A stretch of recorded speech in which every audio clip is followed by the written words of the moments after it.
ഒന്നും മീനും ചായയും കടിയൊന്നും കുടിച്ചിട്ടില്ലല്ലോ. അവർക്ക് പറ്റാത്തതാണെന്ന് ഉണ്ടാക്കിക്കണത്. രണ്ടും കരഞ്ഞിട്ടാണെന്ന് സ്കൂളിൽ പോയിക്കണത്. ഇങ്ങനെ എന്റെ കുട്ടികൾക്ക് ഇതുവരെ ഉണ്ടായിട്ടില്ല.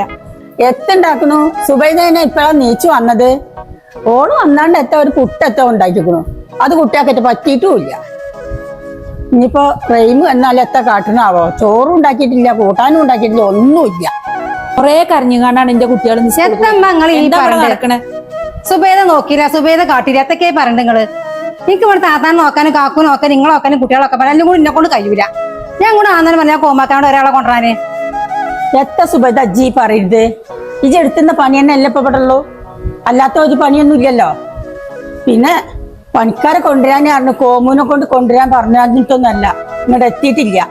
ഓം കിട്ടുമ്പോ ഇങ്ങോട്ട് കൊണ്ടുവരും. അതുവരെ അജ്ജും ഞാനൊക്കെ പണിയെടുക്കന്നെ. അല്ലാതെ ഒത്തും കാട്ടാനില്ല ഇപ്പൊ ഇവിടെ. ഈ പൈസ കാര്യങ്ങളൊക്കെ ഞാൻ തന്നെ നോക്കിയെന്നൊക്കെ എനിക്കറിയാം. അതൊക്കെ ശരി തന്നെയാണ്. പക്ഷെ കുട്ടികളെയും താത്താനെയും കാര്യങ്ങളൊന്നും എനിക്കിപ്പോ നോക്കാൻ ടൈം കിട്ടണില്ല. ഇത് കാക്കൂന്റെ കാര്യം നോക്കണ്ടേ? ഒരു ഭാര്യ എന്ന നിലയ്ക്ക് എനിക്ക് എല്ലാം നോക്കണം. എനിക്ക് അത് കഴിഞ്ഞിട്ട് തന്നെ ഉള്ളു എല്ലാ കാര്യം. സുബൈദ, ഇജ് ഇങ്ങനെ വർത്താനം പറയുമെന്ന് എനിക്ക് അറിയില്ലായിരുന്നു. ഇജേ ഇന്ന് എന്തു വേണേലും പറഞ്ഞോ, പക്ഷെ എന്റെ കുട്ടികളെ കാട്ടാനും ഇതാക്കാനും നിൽക്കരുത്. അല്ലെങ്കിൽ എന്ത് മാണ്ടാത്താരാ ഞാൻ പറഞ്ഞത്?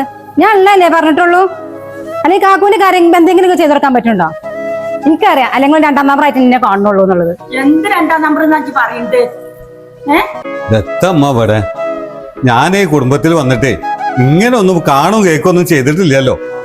അതിനെ പറ്റിയൊന്നും പറയണ്ട കോമോ. ഇതിപ്പോ വെളുക്കാൻ തേച്ചത് പാണ്ടായി എന്നാ തോന്നുന്നത്.